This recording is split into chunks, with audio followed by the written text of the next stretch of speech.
بسم الله الرحمن الرحيم اللهم صل وسلم وبارك وأكرم وأنعم على سيدنا وحبيبنا ونبينا محمد وعلى آله وصحبه وسلم تسليما عدد ما احتى علمك وخط به قلمك وأحصاه كتابك وارض اللهم عن ساداتنا أبي بكر وعمر وعثمان وعلي وعن الصحابة أجمعين وعن التابعين وتابعهم بإحسان إلى يوم الدين أما بعد السلام عليكم ورحمة الله وبركاته à toutes et tous et bienvenue dans un nouvel épisode de notre série sur le bien-aimé sallallahu alayhi wa sallam. Depuis les 5 dernières séances que nous avons fait ensemble, nous avons étudié ensemble la vie de notre bien-aimé alayhi salatu salam concernant la bataille d'Al-Khandaq. Et nous voilà maintenant dans cet épisode-là avec un nouveau passage de la vie de Nabi alayhi salam et en l'occurrence le pacte d'Al-Hudaybiyah. Depuis le début, depuis maintenant plus de 2 ans que nous sommes ensemble sur la page Facebook Mohammed à l'initiative de ces épisodes-là, et depuis maintenant 1 an sur TikTok et aussi sur YouTube depuis le départ, nous sommes en train d'essayer d'étudier la vie de Nabi alayhi salatu salam en tirant le plus possible des enseignements et des moralités, de manière à vivre en conformité avec le bien-aimé. Et quand on dit en conformité avec le bien-aimé, c'est de ne pas passer à côté de ce que Nabi sallallahu alayhi wa sallam peut nous apporter, bien qu'il n'ait plus de ce monde, bien qu'il est décédé sallallahu alayhi wa sallam. Et bien lorsque on étudie la vie de notre bien-aimé, qu'on essaye d'en tirer des moralités, qu'on essaye d'en tirer tout simplement des enseignements, et bien on arrive à ressentir à notre échelle bien sûr, pas aussi bien, pas aussi parfaitement que ce que les compagnons ont fait, mais on arrive à comprendre le personnage, on arrive à comprendre sa manière de penser, sa manière de réfléchir, sa manière de fonctionner, et c'est de cette manière-là que l'on peut tomber amoureux de Nabi sallallahu alayhi wa sallam dans le sens d'aimer sa personnalité, d'aimer ce qu'on appelle Ash-Shamaïl, qui a été l'objet d'un de nos épisodes, d'aimer tout simplement le génie de Nabi sallallahu alayhi wa sallam, son mankind, vraiment sa manière de vivre et de penser, sallallahu alayhi wa sallam. Un homme qui a constamment, et le but n'est pas de refaire l'ensemble des épisodes que l'on a vus ensemble, mais le but étant ici de voir pour un épisode, celui d'Al-Hudaybiyah, ou peut-être on va l'étudier plutôt en 2 parties, et bien de voir comment il, sallallahu alayhi wa sallam, a fonctionné, un homme qui a cherché à appeler à la paix, qui n'a eu de cesse que d'appeler les Qurayshites à la fraternité, à la réconciliation, et tout simplement à donner une forme de respect et d'honneur aux Qurayshites, bien que eux n'ont cherché que la guerre, et c'est ce que nous allons voir dans cet épisode. Et bien évidemment, wa alaykum salam wa rahmatullah, à notre cher administrateur, wa fik baraka et barakallahu fik à toi, de me permettre une nouvelle fois d'intervenir sur la page Facebook. Et encore une fois, comme je le disais tout à l'heure, vous êtes à l'origine, vous êtes les sabab de ces enseignements-là. Puisse Allah Azza wa Jal compter chaque minute que nous avons passé ensemble à étudier le Nabi sallallahu alayhi wa sallam dans votre balance comme étant des hasanat multipliés autant de fois qu'il y a eu de minutes que nous avons fait bi'idnillah. Lorsque l'on est en train d'étudier la vie de Nabi alayhi salatu salam concernant le pacte d'Al-Hudaybiyah maintenant, c'est quoi? C'est un pacte qui a eu lieu la 6e année de l'Hégire, et donc pour ne pas dire de bêtises, Allahumma salli alayka ya sayyidi ya Rasulallah, la 19e année de la Sira Nabawiyya, la 19e année depuis le début de la da'wa de Nabi sallallahu alayhi wa sallam, notre bien-aimé va faire un rêve. Et comme nous l'avons déjà vu dans les tout premiers épisodes que nous avons fait ensemble et qui sont de nouveau disponibles sur la page Facebook ou bien sur YouTube, les rêves des prophètes, des messagers, qu'il s'agisse de Adam jusqu'à Muhammad sallallahu alayhi wa sallam, sont des moyens d'avoir la révélation. Et Nabi alayhi salam va rêver qu'il est en train de faire at-tawaf, c'est-à-dire de tourner autour de Bayt al-Atiq, de tourner autour de Al-Kaaba al-Mukarrama, de tourner autour de la maison sacrée qui est Al-Kaaba. Et il comprend de cela, sallallahu alayhi wa sallam, qu'il s'agit d'un appel de Allah Azza wa Jal à j'allais le dire en anglais, à performer al-Umrah. Et il va annoncer à son réveil, aux compagnons, j'ai l'intention de partir accomplir une Umrah demain. Et du coup, tous ceux qui souhaitent y participer peuvent le faire. En le disant de cette manière-là, on va le voir dans les versets, Allah Ta'ala va révéler des versets au sujet d'un groupe de compagnons qui a refusé de partir en Umrah. les versets que l'on va lire maintenant, tout d'abord avant de les lire, il faut que l'on garde à l'esprit que lorsqu'on étudie la sira, il y a constamment, et c'est d'ailleurs l'une des politesses, l'un des adab, ou même je dirais même l'une des précautions que l'on doit prendre quand on parle de la sira ou quand on lit la sira, qu'il s'agit avec nous ici sur la page Facebook Mohammed, ou bien dans un livre, ou bien sur n'importe quelle autre chaîne, il faut toujours faire attention quand on lit que tel personnage a été mauvais ou que tel groupe d'individus, par exemple, a commis tel acte haram ou a désobéi au prophète ou ceci ou cela, parce que la sira nous apprend, et on a eu l'occasion de le voir dans tous ces épisodes-là, que parfois des gens que l'on croit comme étant mauvais, eh bien on finit par se convertir, ou on finit par s'améliorer, ou même s'ils ne se sont pas améliorés et qu'ils ont le titre de sahaba, ils restent ashab salaf salih, les pieux prédécesseurs et la meilleure génération et les meilleurs hommes que la terre ait portés, et ils sont largement au-dessus de nous. Et donc il nous faut faire toujours attention, je le dis, puisque là on va voir un groupe de compagnons qui a refusé de faire al-umrah avec Nabi sallallahu alayhi wa sallam. C'est quelque chose peut-être pour nous d'inimaginable de se dire si je peux faire une umrah, déjà c'est quelque chose que peut-être bon nombre d'entre nous, 99% d'entre nous, aimeraient accomplir, mais en plus de cela, le faire avec le prophète alayhi salatu salam, on se dirait, mais non, c'est quelque chose que je vais faire absolument. Mais ils sont humains, et parce qu'ils sont humains, ils avaient des inquiétudes ou ils avaient de fausses excuses que peut-être nous-mêmes on peut se donner de nos jours et pour ne pas accomplir cette umrah-là. Et vous verrez que leurs excuses, ni je ne justifie, ni je pardonne, parce que ça ne m'appartient pas, mais simplement pour remettre dans le contexte, leurs excuses, bien que Allah Ta'ala a été en colère contre eux, et ensuite il leur a pardonné, et Nabi alayhi salam de même, ça reste quelque chose, si elle était réelle, parce qu'on va voir dans le verset que c'était pas réellement de cette façon-là, mais c'est quelque chose qui se comprend mieux que des excuses que nous pouvons nous donner à notre échelle, et c'est normal parce que nous ne sommes pas à la même hauteur et au même niveau que les sahaba. Ils ont prétexté au prophète alayhi salam plusieurs raisons en lui disant je ne peux pas me rendre ya Rasulallah parce qu'un tel a dit je dois m'occuper de ma mère, un tel a dit mes enfants sont en bas âge, un tel a dit ceci, un tel a dit cela. Mais il y a 1400 sahaba qui eux ont répondu à l'appel du prophète alayhi salam de manière à accomplir al-umrah. Quant aux autres, Allah Azza wa Jal va révéler les versets que je vais vous lire de Surat Al-Fath, le verset 11 et le verset 12. Allah Ta'ala dit ceux des Bédouins qui ont été laissés en arrière diront nos biens et nos familles nous ont retenus. Implore donc pour nous le pardon. Ils disent avec leur langue ce qui n'est pas dans leur cœur. Dis, qui donc peut quelque chose pour vous auprès d'Allah s'il veut vous faire du mal ou s'il veut vous faire du bien? Mais Allah est parfaitement connaisseur de ce que vous œuvrez. Vous pensiez plutôt que le messager et les croyants ne retourneraient jamais plus à leur famille, et cela vous a été embelli dans vos cœurs, et vous avez eu de mauvaises pensées, et vous fûtes des gens perdus. Ici, Allah Ta'ala révèle la véritable raison de ce groupe d'individus, de ce groupe de compagnons qui a refusé de faire al-umrah avec Nabi sallallahu alayhi wa sallam. C'était la peur de mourir. Nous sommes à ce moment-là dans une période de guerre intense entre le prophète sallallahu alayhi wa sallam et Quraysh, une guerre que le prophète n'a pas souhaitée, une guerre que le prophète n'a pas voulu, et on a eu l'occasion d'ailleurs de le voir à plusieurs reprises dans nos épisodes où le prophète, et on le verra encore aujourd'hui, n'a eu de cesse que d'appeler à la paix.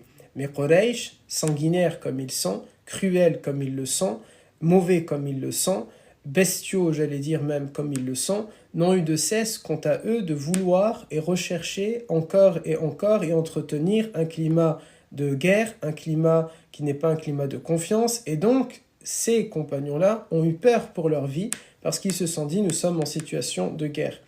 J'aime parfois citer des exemples plus contemporains pour qu'on arrive un peu mieux à comprendre. Imaginez si, je sais pas, je vais prendre, on peut se dire maintenant par exemple, un Yéménite qui appartiendrait au groupe des Houthis, dont l'Arabie Saoudite est en guerre avec ce groupe, eh bien, normalement, logiquement, même s'il se dit musulman ou s'il se dit, en tout cas, je vais aller faire ma umrah ou mon hajj, je pense qu'il aurait peur pour sa vie en se disant je vais partir parce que forcément je suis en guerre, se dirait-il, je ne parle pas à leur place bien évidemment, mais j'imagine qu'il se dirait je suis en guerre avec ce pays-là, je ne peux pas mettre les pieds là-bas, sinon je risque de me faire arrêter, tuer, etc. etc.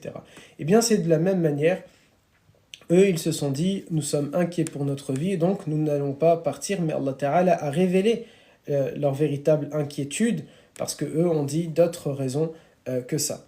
Et en faisant cela, ils sont passés à côté d'un véritable honneur, celui de faire partie des meilleurs compagnons parmi ces hommes qui sont déjà les meilleurs que la terre ait portés.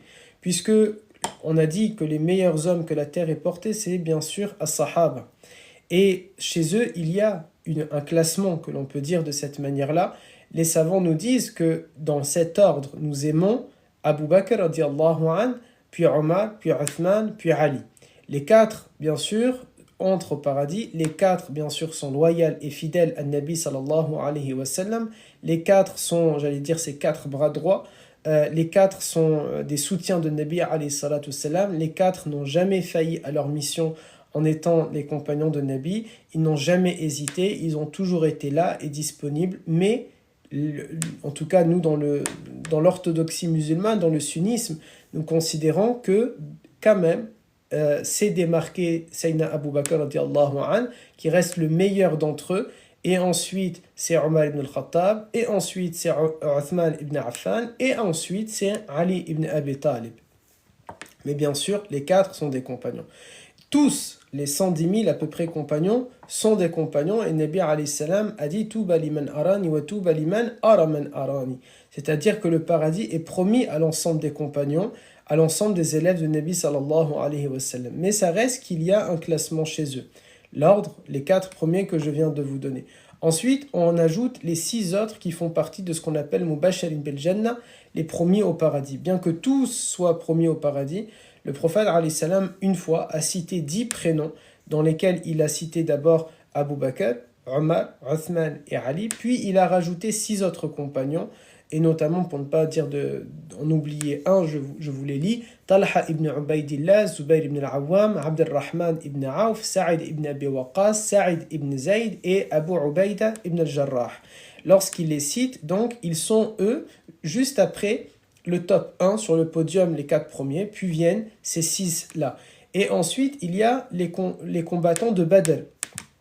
Pas parce que l'islam va privilégier ou honorer le militaire ou le combattant, ça n'a rien à voir, mais c'est dans le sens que ce sont des gens qui, humainement, ont défendu les intérêts des autres, ils ont défendu la vie, ils ont protégé la vie, ils étaient très peu devant un grand nombre, et on a eu l'occasion de parler de Badr dans plusieurs épisodes que nous avons étudiés ensemble. Ce sont des gens qui n'étaient pas sortis pour combattre, qui étaient sortis pour récupérer leurs droits, leurs richesses qu'on leur avait volées injustement, et ils ont été forcés de faire la guerre, et ils n'ont pas eu peur, et ils ont défendu les libertés, ils ont empêché qu'un génocide n'ait lieu, et là où aujourd'hui dans notre contexte, ils auraient peut-être eu le prix Nobel de la paix, ou bien la médaille d'honneur, ou je ne sais pas quelle autre médaille, eh bien ils ont eu tout simplement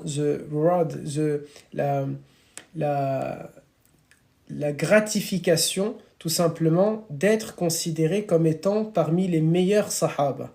Et avec ce titre-là, rappelez-vous, on avait vu ça dans un des épisodes, même Sayyidina Jibril alayhi salam, lorsqu'il demande à Nabi sallallahu alayhi wa sallam qui sont les meilleurs chez vous, chez les compagnons, et Nabi alayhi salam dit ce sont ceux qui ont fait Badr. Et qu'est-ce que va répondre Jibril alayhi salam? Je vous renvoie aux épisodes. Il dit, eh bien chez nous, chez les anges, c'est exactement pareil. Il y a des catégories, et ceux qui ont participé à Badr, puisque Allah Ta'ala a envoyé des anges à Badr, ils sont considérés comme étant les meilleurs. Et puis après Badr, ceux qui ont fait Badr, ce sont ceux qui ont fait le pacte d'Al-Hudaybiyah, le serment d'Al-Hudaybiyah, comme étant les meilleurs. Et puis après Badr, ceux qui ont fait Badr, ce sont ceux qui ont fait le pacte d'Al-Hudaybiyah, le serment d'Al-Hudaybiyah. Ensuite, on parle peut-être à peu près ici le top 2% ou 3% des compagnons, si je compte à la fois les 4 premiers, les 6 Mubashirin bil Jannah avec les 4, Ahl Badr et maintenant ceux du pacte d'Al-Hudaybiyah. À peu près tout ça, c'est peut-être 2000 compagnons, un peu moins de 2000 compagnons sur 110 000 compagnons. Eh bien, ces compagnons-là qui ont refusé de partir faire Al-Umrah avec Nabi alayhi salam ont perdu malheureusement ce statut-là. Il reste des compagnons, mais c'est dommage pour eux. Ensuite, lorsque Nabi sallallahu alayhi wa sallam va partir faire cette Umrah-là, il veut montrer et envoyer le message « Je ne suis pas là pour faire la guerre ». Il veut montrer tout simplement il veut tout simplement accomplir une umrah, il n'a pas l'intention de combattre Quraysh, il n'est pas venu pour faire la guerre, puisque Allah Ta'ala dit de lui, alayhi salam, وَمَا أَرْسَلْنَاكَ إِلَّا رَحْمَةً لِلْعَالَمِينَ. Allah Ta'ala dit de son bien-aimé, sallallahu alayhi wa sallam, du bien-aimé, qu'il n'a été envoyé que pour être une rahma pour l'humanité. Et la rahma, ce n'est pas de faire la guerre. Et Allah Ta'ala jure en disant innaka la'ala khuluqin azim, tu es doté de la plus belle moralité, d'une moralité qui est éminente. Et la moralité éminente, ce n'est pas de faire la guerre. Et donc Nabi alayhi salam n'a cessé d'envoyer ce message de paix à tel point que lorsqu'il va faire cette première umrah, il veut montrer tous les éléments pour prouver qu'il est venu en paix. Comment? Tout d'abord parce que les compagnons vont porter l'ihram. Vous savez que leur miqat est à Abir Ali, à Dhul Hulayfa. Et donc c'est vraiment aujourd'hui, ça fait partie même de la ville de Médine. Mais à cette époque-là, on n'est pas loin donc du centre-ville de Médine. Et de là, ils portent l'ihram jusqu'à arriver à Mecca, un séjour qui va durer sur plusieurs jours. Eh bien, ils sont en train de porter l'ihram. Et toute personne qui a déjà porté l'ihram vous le dira, quand on porte l'ihram, c'est déjà compliqué de se rendre ensuite dans un restaurant pour aller manger. On a peur qu'il tombe. Mais encore maintenant, alhamdoulilah, on met des ceintures. À l'époque, c'était pas le cas. Mais on a toujours peur que l'ihram tombe. On a peur quand on marche, on est constamment en train d'observer et de regarder est-ce que notre awra ne va pas être découvert. On est constamment en train d'essayer de la tenir. C'est pas un vêtement que l'on porte, j'allais dire, où on est content de le porter, dans le sens, si j'oublie bien sûr le cas de la umrah, on n'est pas à l'aise de porter l'ihram, ou en tout cas on va pas être à l'aise d'aller faire du sport ou quoi que ce soit avec. Alors imaginez pour aller combattre, imaginez pour faire la guerre, c'est pas un uniforme que l'on met quand on veut tout simplement faire la guerre. Mais là, Nabi alayhi salam, non seulement il le porte parce que c'est dans le cadre des rites de la Umrah, mais aussi il le porte pour montrer je ne suis pas venu faire la guerre parce que c'est pas une tenue tout simplement militaire. De plus, les compagnons ne portent pas d'armes à ce moment-là.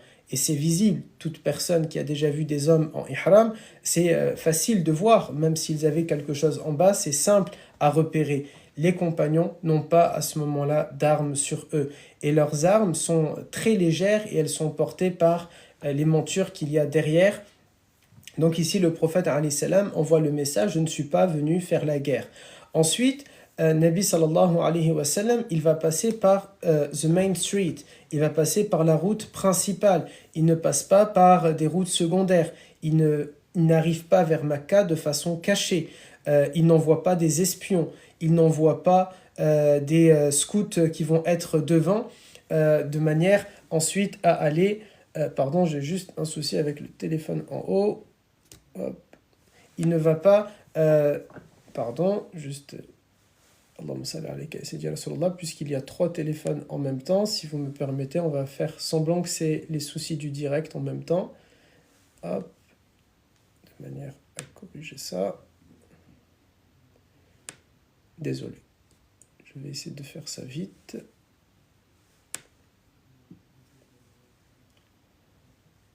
Tac.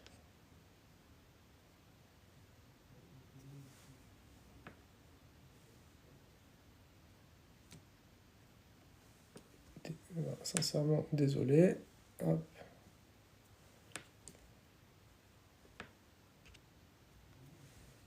Normalement, ça devrait être bon.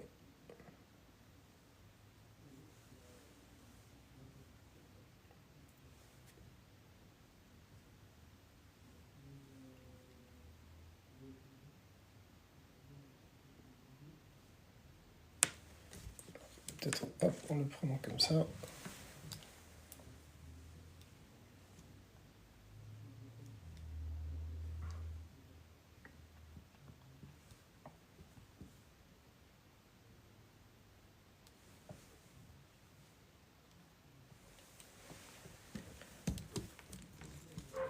Alhamdulillah. Si ça ne fonctionne pas avec le téléphone, c'est pas grave. On continuera avec le Facebook.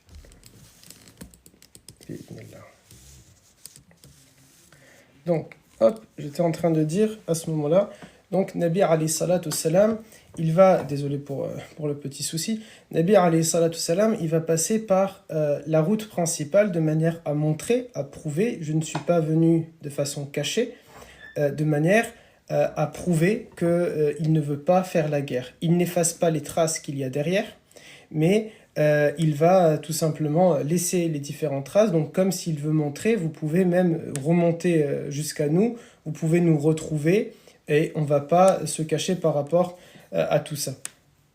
Tous ces éléments-là sont là pour prouver que le prophète sallallahu alayhi wa sallam n'est pas venu avec une mauvaise intention. Et de plus, et peut-être c'est l'argument le plus fort qui pourrait être utilisé ici pour le prouver, c'est qu'il va partir faire cette umrah-là dans les jours qui sont considérés comme étant sacrés, à la fois chez les musulmans comme chez les arabes de Quraysh, à savoir les 4 mois sacrés, puisqu'il va entamer sa umrah le premier Dhul Qa'da. Et en faisant cette umrah le premier Dhul Qa'da, il envoie ce message. On est dans les mois qui sont sacrés. Chez les arabes, ces mois-là sont considérés comme étant des mois où on ne peut pas faire la guerre. Même c'est des mois de cessez-le-feu, si vous voulez.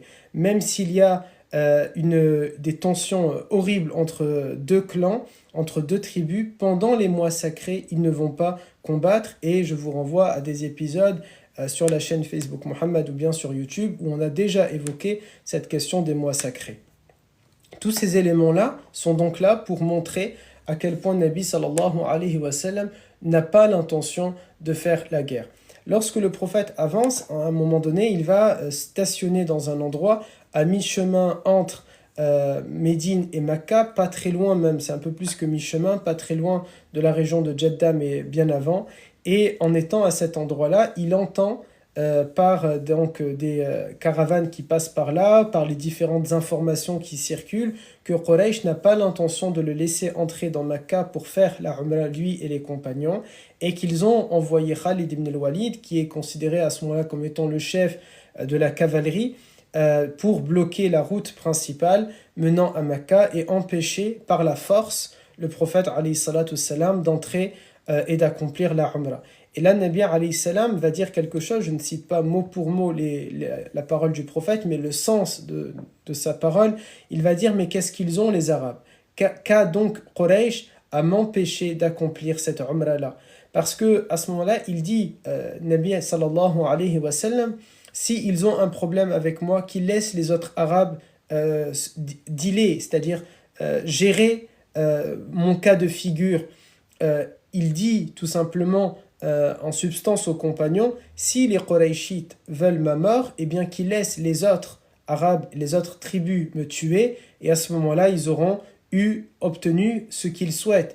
Mais si jamais je vais avoir le dessus, si les musulmans auront le dessus, si lui, Nabi sallallahu alayhi wa sallam, a le dessus sur les autres tribus, eh bien Quraysh en sortira également gagnant. Pourquoi? Parce que Nabi sallallahu alayhi wa sallam, c'est un Qurayshi tout simplement. Lorsque l'on parle de la Sira, on dit toujours les Sahaba et Quraysh. On dit Quraysh, c'est-à-dire en gros c'est le méchant Gargamel. Mais Nabi sallallahu alayhi wa sallam, c'est un Qurayshite. Abu Bakr, c'est un Qurayshite. Omar ibn al-Khattab, c'est un Qurayshite, et ainsi de suite. Mais c'est vrai que entre guillemets, par convention, Quraysh étant désigné comme étant les méchants et les Sahaba comme étant les gentils. Mais chez les Sahaba, il y a bien évidemment des Qurayshites, et c'est les tout premiers épisodes d'ailleurs que l'on a fait, dans lesquels on est en train de discuter de cette filiation et des différentes tribus qu'il y avait. Et donc là, Nabi sallallahu alayhi wa sallam, quand il dit aux compagnons, si jamais je gagne, ils vont gagner eux aussi, Quraysh va gagner dans le sens parce qu'il est lui-même Qurayshite, et donc c'est l'honneur de Quraysh qui sera à ce moment-là élevé. Donc Nabi alayhi salam, il consulte à ce moment-là les compagnons, il va faire ce qu'on appelle shura et qu'on a déjà évoqué ensemble pour savoir qu'est-ce que l'on fait. Il y a 3 possibilités à ce moment-là. Soit les musulmans font demi-tour et ils rentrent à Al-Madin al-Munawwara sans accomplir la Umrah.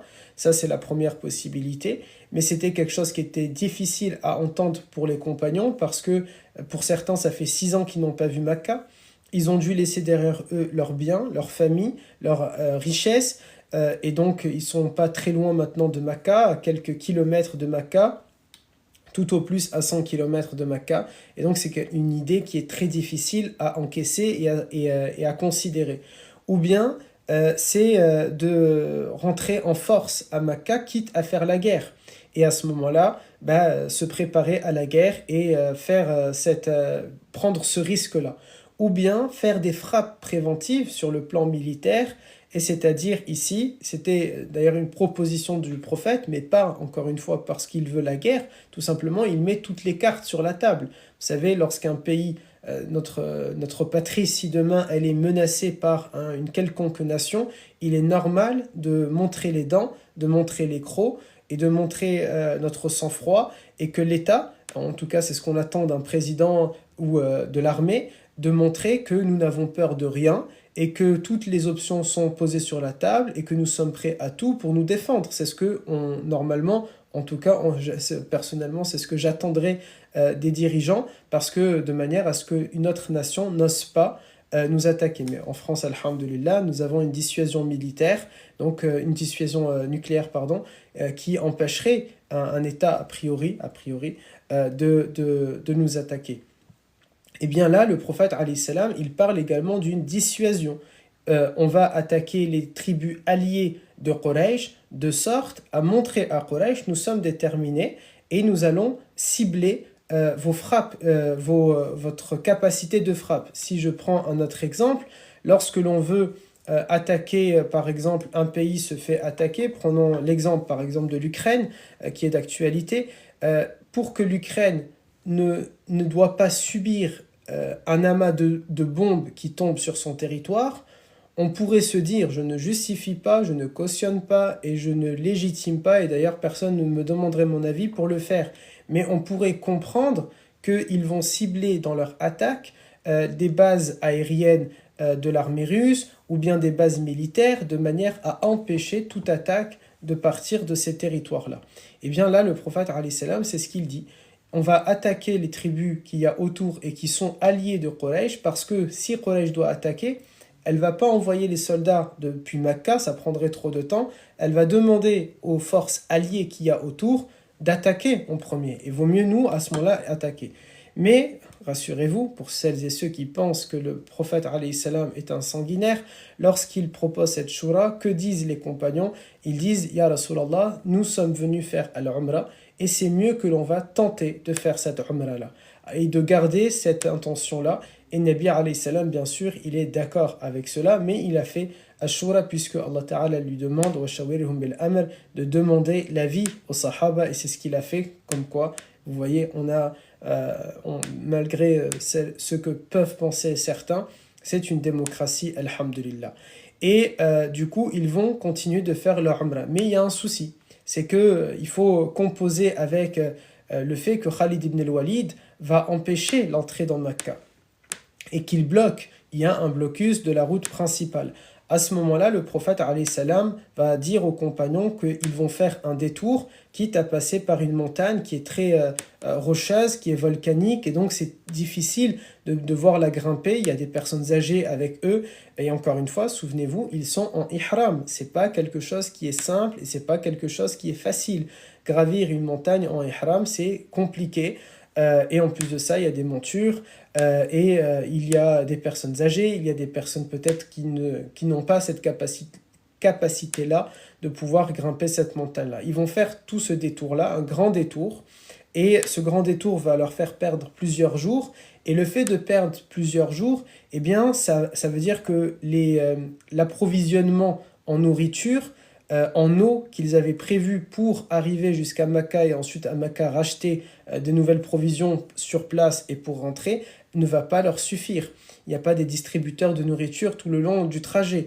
Il n'y a pas des distributeurs d'eau comme aujourd'hui, alhamdulillah, il y a de l'eau un peu partout, en tout cas dans les pays où nous vivons, où nous nous rendons en touriste. Il y a, alhamdulillah, normalement de l'eau, mais il y a des endroits où il n'y a pas d'eau facile d'accès. Et donc il faut composer quand on voyage avec ce paramètre-là, où est-ce que je vais dormir en fonction de l'eau, est-ce qu'elle est présente ou elle n'est pas présente.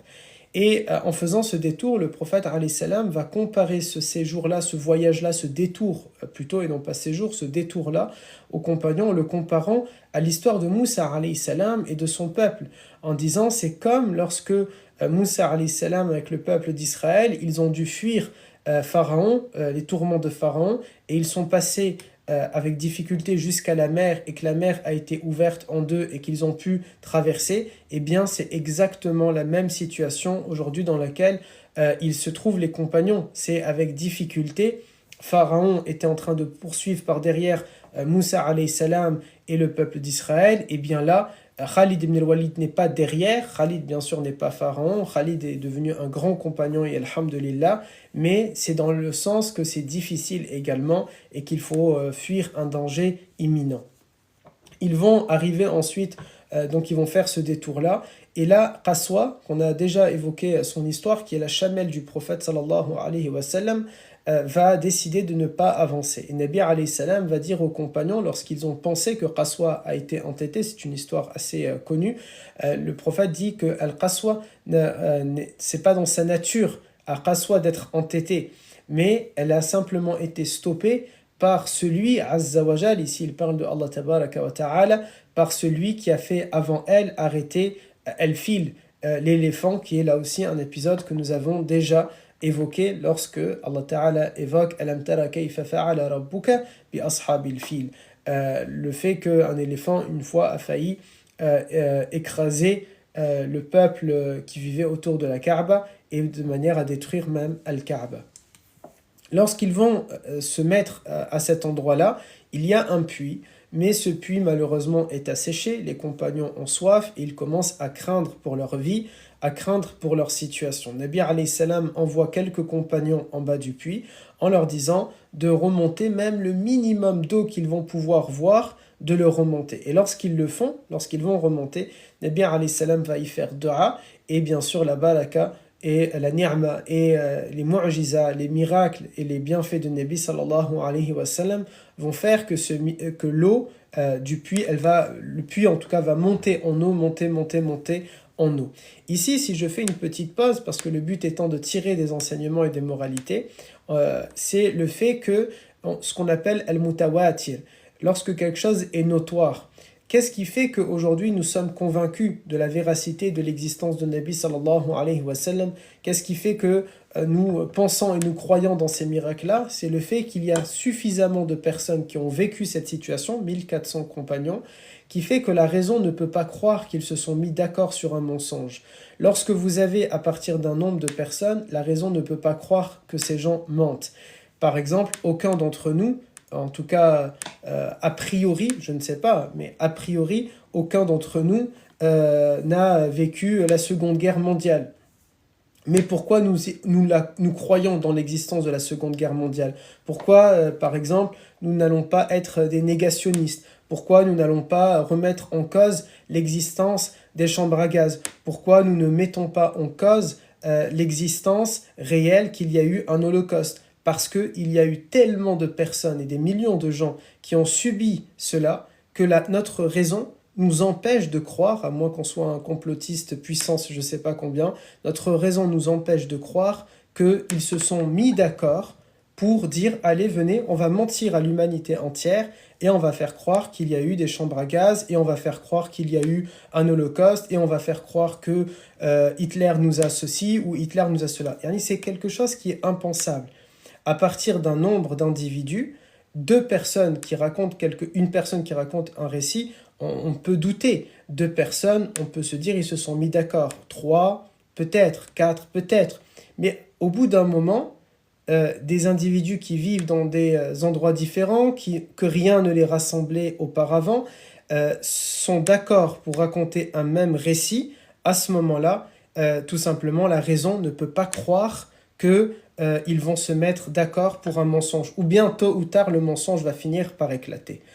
toute ma résidence dans laquelle je vis, tous mes voisins, on est 30, on peut se mettre d'accord si on veut, par exemple, je ne sais pas, que la copropriété nous fasse des réparations, on peut tous se mettre d'accord sur un big mensonge ensemble, on va lever la main droite et dire je le jure, de dire ça, etc. On va faire un pacte secret, on va se regrouper ensemble, ensuite on va faire un bon petit repas, on va arnaquer par exemple la copropriété, je vous rassure, c'est pas du tout le cas, pour qu'ils nous refassent quelque chose, et puis hop, on nous a refait, bien tôt ou tard, le mensonge va éclater. Forcément, il y a quelqu'un qui va finir par en parler à un proche ou à quelque chose, et donc à ce moment-là, le mensonge va éclater.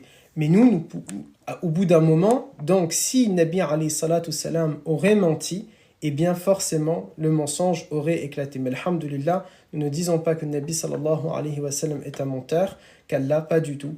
Il est un homme véridique et 100 000 compagnons ont témoigné de cette véracité. De la même manière qu'on appelle que l'un des éléments qui prouve que le Coran n'a pas été altéré, n'a pas été modifié, c'est le fait qu'il a été transmis de façon notoire, de façon mutawatir. Il y a tellement d'individus qui l'ont entendu réciter de la bouche du prophète sallallahu alayhi wa sallam qu'ils ne peuvent pas, ces compagnons-là, des milliers, ne peuvent pas se mettre d'accord sur un mensonge. Sinon, à ce moment-là, le mensonge aurait éclaté. Et alhamdulillah, même nos détracteurs, maintenant que je dis ça, peut-être ils vont inventer quelque chose, mais même les détracteurs de l'islam n'ont jamais dit que, je sais pas, je dis n'importe quoi, allez, je vais inventer un nom, j'espère qu'il n'y a pas de compagnon qui s'appelle Rachid, que le compagnon Rachid a dit « Ah, en fait, le prophète alayhi salam nous a menti et on s'était mis d'accord sur un mensonge. » J'espère qu'il n'y a pas de compagnon qui s'appelle Rachid. De mémoire, j'ai pas l'impression. Sinon, je prends un prénom récent, Kylian, vous voyez, quelque chose comme ça. A priori, je suis un peu plus sûr qu'il n'y a pas de compagnon qui s'appelle Kylian, plutôt que de compagnon qui s'appellerait Rachid. C'est fort probable peut-être qu'il y en ait un finalement. Donc, le prophète, alayhi salatu salam, va faire ce miracle-là. Et avec ce miracle-là, donc l'eau va sortir et alhamdulillah, les compagnons ne vont pas mourir de soif, ils vont pouvoir récupérer et prendre des forces et camper à cet endroit-là. En campant à cet endroit-là, les Qurayshites vont à ce moment-là, décidément le téléphone a un souci, mais hop, on ne va pas s'en occuper, sinon on va rester pendant longtemps de nouveau. Les Qurayshites, à ce moment-là, qu'est-ce qu'ils vont faire? C'est qu'ils vont tenter d'envoyer des émissaires, des personnes qui vont venir pour parler avec le prophète alayhi salatu salam. Mais Quraysh ne le fait pas dans le sens et dans la volonté ici de faire en sorte qu'il s'agit d'une paix. Quraysh ne veut pas être tout simplement ici ridiculisé. C'est-à-dire que Quraysh est déterminé à faire la guerre au prophète, mais lorsqu'il voit cette détermination en face de Nabi alayhi salam et des compagnons marcher malgré l'ihram, malgré le peu d'individus qu'ils sont, ils se disent là quand même il y a quelque chose qu'on va risquer, c'est notre honneur parce qu'on a répété encore et encore on va pas le laisser, on va pas le laisser, on va pas le laisser, et s'il arrive finalement à entrer dans Mecca et à faire sa Umrah, eh bien c'est notre crédibilité qui va en pâtir et qui va prendre un coup. Et donc c'est pour ça qu'ici, bien sûr, ils ne veulent pas que ça se passe de cette manière-là. Et donc, tout d'abord, avant d'avoir ces pourparlers, ils vont tenter le tout pour le tout en se disant on va tuer Nabi alayhi salam. Ils ne disent pas bien sûr Nabi, mais pour eux, ils veulent tuer le prophète sallallahu alayhi wa sallam. Comment? Ils vont envoyer un commando de 80 hommes, et ces 80 hommes ont pour mission donc de tuer le prophète ou de faire en tout cas le plus de morts possible de façon expéditive et de vite rentrer à Mecca. En faisant ça, les compagnons, alhamdulillah, par grâce de Allah Azza wa Jal, les interceptent, ils désarment l'ensemble de ces 80 individus et ils sont présentés au prophète, et le prophète sallallahu alayhi wa sallam, attention, roulement de tambour, il ne va pas les exécuter, il ne va pas les assassiner, il ne va pas les tuer, il ne va pas les emprisonner, il ne va pas les vendre, il ne va pas les rançonner contre quelque chose, il ne va pas les prendre en otage, non, il va tout simplement les désarmer et leur dire qu'ils sont libres et qu'ils peuvent rentrer à Mecca, en demandant à ces hommes-là de dire à Quraysh « Nous ne sommes pas venus pour faire la guerre, nous ne sommes pas venus pour répandre le sang, Nous ne sommes pas venus pour désacraliser les mois sacrés. Nous sommes venus simplement pour visiter Bayt al-Atiq, la maison la plus ancienne. Nous sommes simplement venus pour accomplir, pour faire le tawaf et pour faire al-Umrah. Et la Kaaba, c'est le point commun à ce moment-là, au moment du pacte d'Al-Hudaybiyah, entre les croyants et les polythéistes.